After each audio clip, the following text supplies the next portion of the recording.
One other thing I want to mention, Cal's a veteran. He was in Navy Aviation. And I don't know the exact years. I didn't get that from you, Cal, but I'm real proud of that. So, comrades, if you would please welcome Nita Sloma.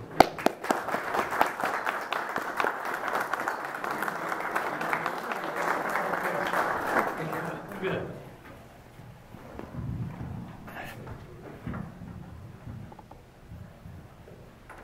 Now, if I'm not talking loud enough, let me know.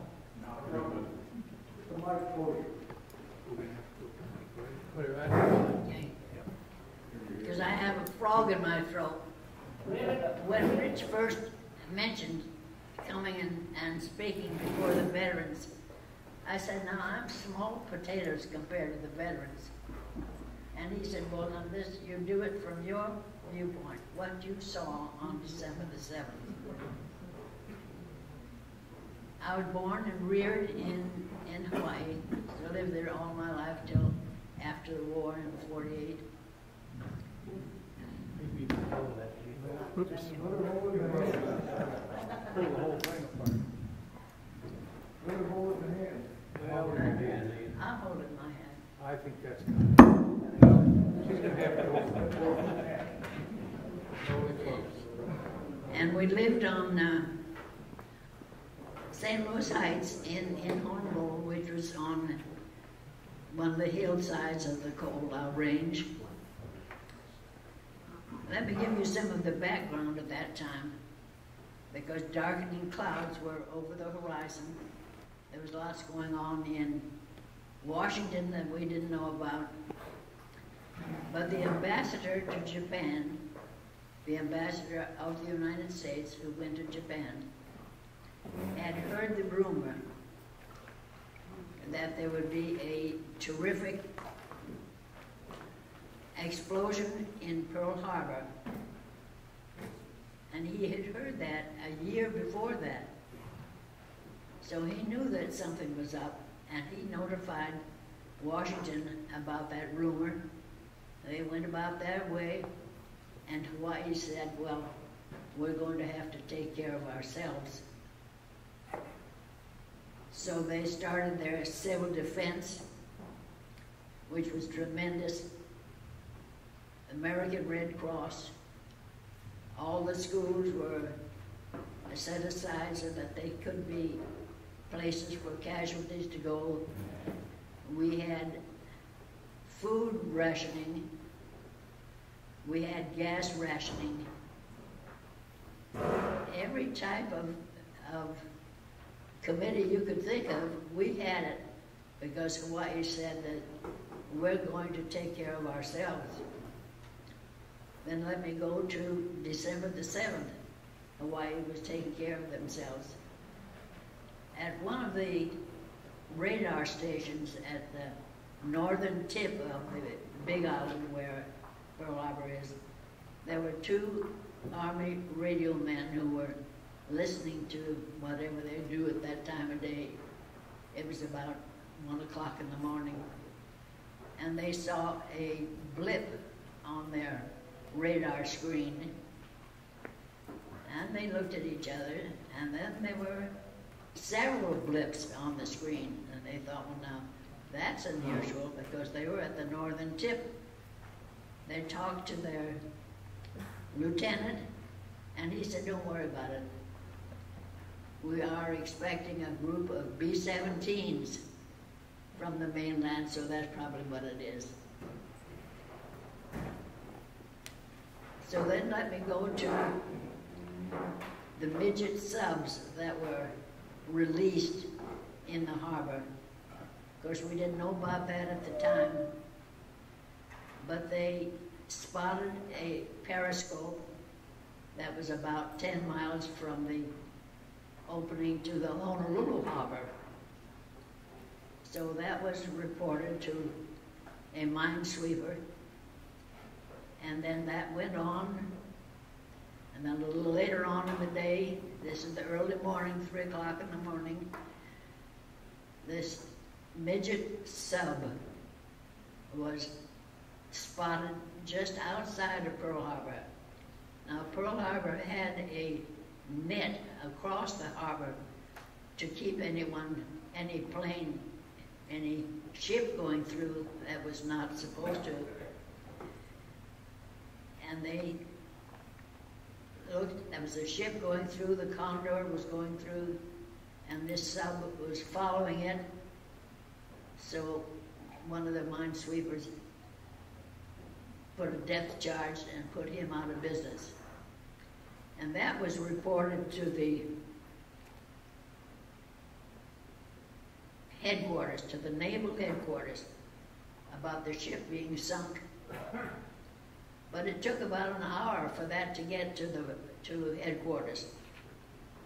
And when it finally got there, Admiral Kimmel said, well, I need more amplification than that the sub was just sunk. I need to know the background. So that was the end of that story. So let me get to my part in it, what I saw. We lived up on the hillside, and so our view of Diamond Head, Waikiki, right to Pearl Harbor, but there was another hillside coming down, so we didn't actually see Pearl Harbor. We had a Japanese live-in maid. We had a child who was not quite 2. We were standing there looking out the window toward Waikiki because it was time to take her home, and then we were going to go to a baby shower after that. Another baby was coming on the way. And we saw this airplane come in that was barely skimming the water. And that was very unusual. And right after it were 2 more airplanes coming in, skimming the water. And then it went around the hillside so that we didn't see it. And just about that time were these terrible explosions. We quickly went out of the house to get up to the higher road, which was just 1 street above, so that we could see what was going on. And these huge, huge billows of smoke. Not only one, but many of them, just almost in a row, just as they had been planted to go off just one after another in a row. Well, of course, now we know that that was Battleship Row, where these planes knew exactly where they were going and what they were shooting for, and some of the things were lined up twice before you got to the bay, so that you had the ships that were just desiccated.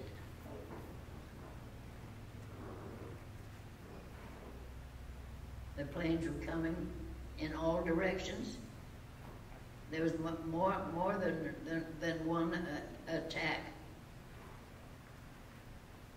They expected another. At least the people in Honolulu thought surely that there would be another attack or an invasion, because they could see the damage that was done there at Pearl Harbor. The damage to the city of Honolulu was sparse. Just down from our house, which was on the way to Waikiki, a big bomb went off on a area where there were lots of Japanese people living, and of course they came tearing out.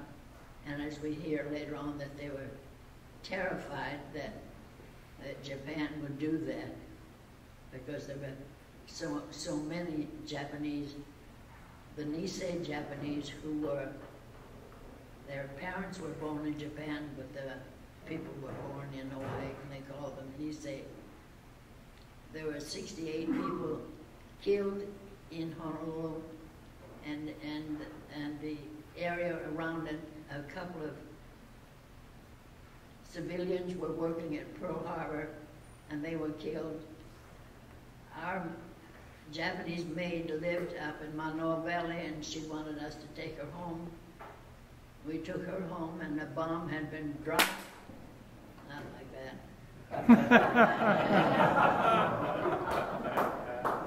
A bomb had been dropped in Manoa Valley and a civilian killed. The schools had been bombed. Just at the governor's home, there was a bomb dropped. It was just, that's all I can say. It was just devastating. And then by 10 o'clock, the commander of the Japanese fleet called all the planes home, and they left. And Hawaii then was left to pick up the pieces. One thing I do want to say about the 442nd Regimental Command, they were all Nisei boys. Many of their parents were in the concentration camps. There was lots of suspicion about the Japanese, but they answered the call by the thousands when they asked for the draft. And they went there to protect their country. They were fighting for it. Many of them were killed.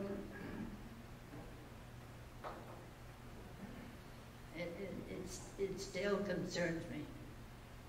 But so when you're thinking about the veterans, think about the Nisei, the 442nd Combat Regiment, because they were all Japanese who were fighting for Hawaii, for the United States, fighting against discrimination, and they won the battle. So after the war, we picked up the pieces. I came to the mainland, met my husband, who was the love of my life, and we don't talk about Pearl Harbor anymore. Thank you very much.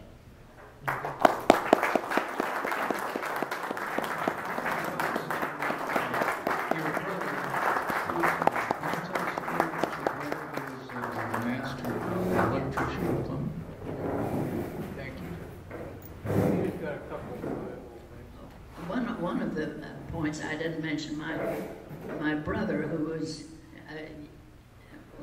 2 years older than I, was a master sergeant, master plumber. I'm not saying a master plumber, and their civilian contractor was working at Hickam Field, where all the planes were shot.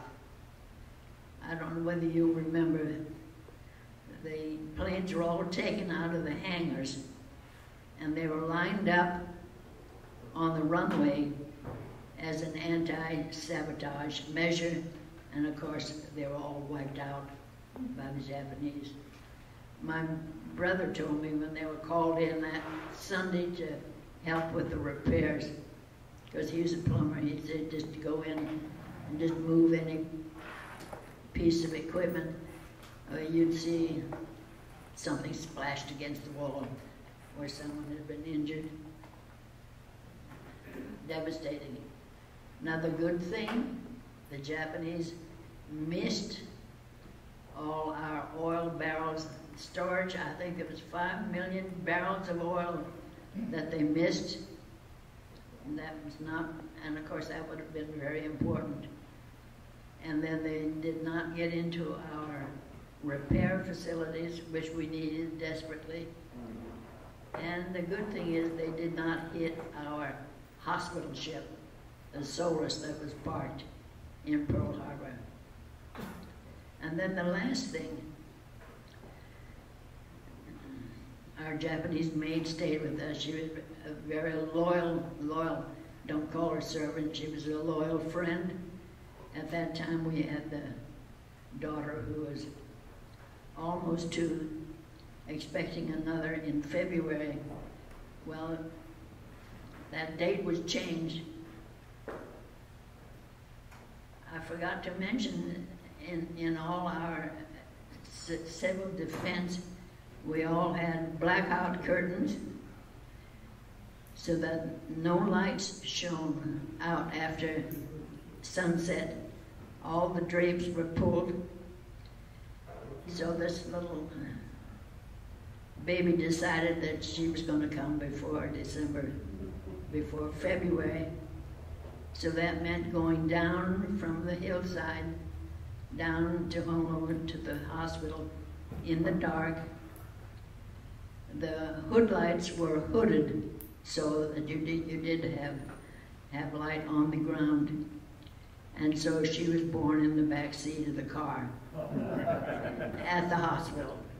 And my first view of her was by a green kerosene lamp. Thank you so much. Thank you, Nita. What I find fascinating about this is the civilian defense forces on Oahu were far better prepared than the military. They just had insight into this and took heed of the warning that the ambassador brought back from his visit to Japan. And Nita told me that they had been rolling bandages for almost a year. Ladies would get together and roll bandages, and as well as trying to stockpile some supplies and things. And it's just amazing knowing what we do about what happened to Pearl Harbor and our military facilities, that they were nowhere nearly as well prepared as the civilian people were. One of the things that Nita didn't go into too much was her brother going back that day to work at Hickam Field. That was later on that day. He went back there, and you can imagine the chaos there. But that when she said things were on the wall, she's talking about body parts. The hangars and everything at Hickam were really hit hard, and she just kind of she wanted to be delicate about it. She didn't want you guys to get upset this early in the morning while talking about things like this. The fact that, did I misunderstand that when you said your baby came early, like 2 months early, or at least one, did that happen on the night of the 7th, or was it shortly afterwards? January 24th. Okay. I don't know if you caught all of that. Now, probably all of this excitement going on caused me to go into early labor, and I've looked at the map of Hawaii pretty carefully, and I know where her home was, up in the area called St. Louis Heights. And it was quite a distance to get to a hospital, especially with just little slits on the headlights to see by. And I guess she almost made it. She decided she'd just have that baby right there in the car. So it's fascinating. Anything else you want to add? No, that's all. I'm glad to be here. Well, we're just proud to have you. Do we have any questions? Yes. I was coming back from the Pacific over near Okinawa after the war, and we stopped in Hawaii, and my grandmother Benjamin, I'm from Illinois, had a relative who was a professor at the University of Hawaii, and he'd been there prior to World War II and after World War II, and he headed up the School of English at the university, and his name was Willis Cole, C-O-A-L-E, and he was very active, obviously, at the university, and the Benjamins and the Coles were Quakers, religion-wise, and Willis Cole had me, I was waiting for reassigned ship because I didn't have enough points to head back to San Francisco, so my grandmother had me go out to the university, and I met Professor Cole, who was a shirt sleeve relative, and he said to me, he said, Bill, he said, why don't you take your discharge after you get enough points, and you can go to school here at the university. So I did. I had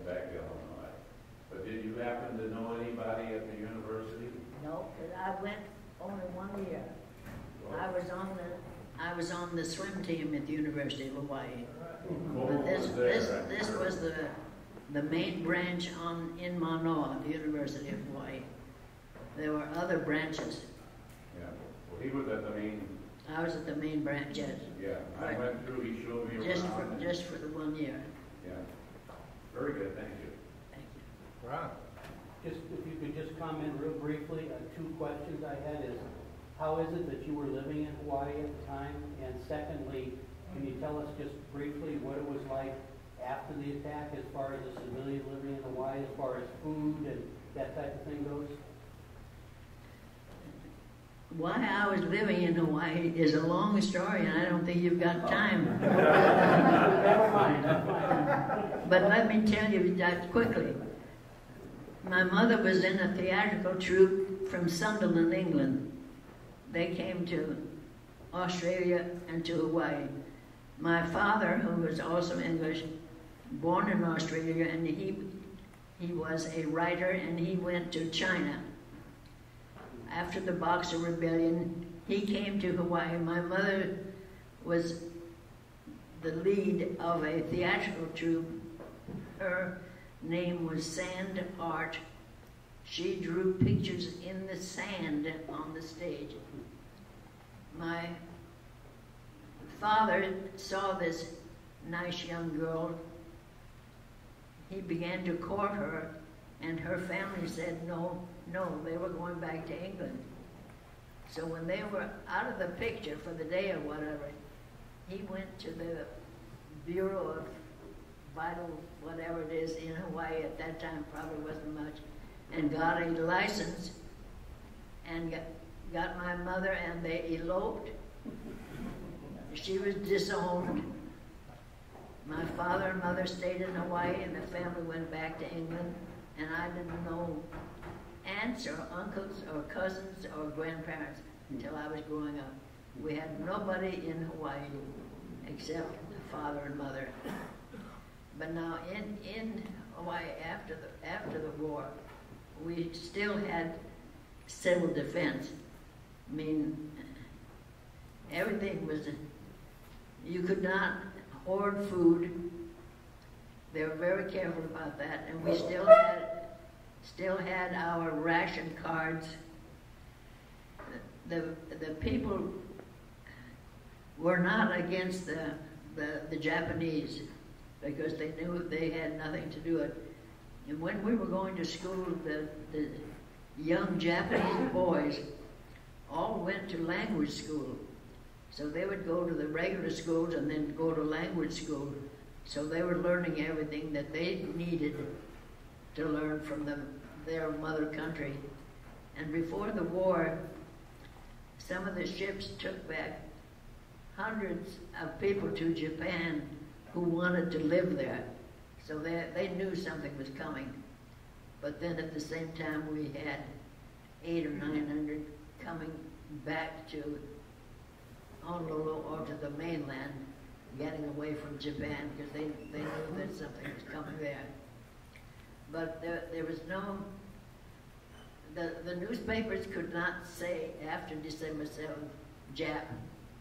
Before that, you could use it, and I mean, it wasn't a slang necessarily, but you could say, oh, that Jap did this, Jap did that. After December the 7th, you weren't, the newspaper said you were not supposed to use Jap because the people in Hawaii had nothing to do with that. So there was no animosity that I saw. There was no sabotage before or after the World War II in Hawaii, reported in Hawaii.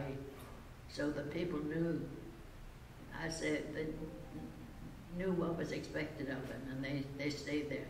Of course, I grew up with Japanese, went to school with them, lived across the street from them, worked with them. Okay, thank you very much. Thank you. Ms. Sloma, Yeah. what was said after the bombing about the aircraft carriers that were spared since they were out at sea? Was there any talk about how fortunate that was, that event? they had 8 carriers in Pearl Harbor at the time. They were all bombed, destroyed, except for the one, and that was the Nevada. And they were able to come out of Pearl Harbor, and they were beached outside of the gate because they didn't want to close up the gate to Pearl Harbor. But there was one ship that survived, and it did get underway and then was beached. Right, those were the battleships. What about the aircraft carriers? None of them were in. Correct. So what was the talk after the bombing that the aircraft carriers were still a viable weapon for us? Was there any talk about that? No, except Admiral Kimmel, because of the amplification that he wanted, you know, after the midget sub was found, he was demoted. And I don't know when that was changed, but I do know that there was something in the Senate of the United States that exonerated Admiral Kimmel and General Short, saying that there was blame to go around to everybody, so they didn't blame him or the two of them for what happened. But evidently there was a lot there that they did not pay attention to. I'd like to say that since most of us in this room can't remember what we did yesterday, I think you're pretty amazing that you can remember this 74 years. It's the good care I'm getting from my husband of how many years, Cal? How many years we've been married? 61. 61 years.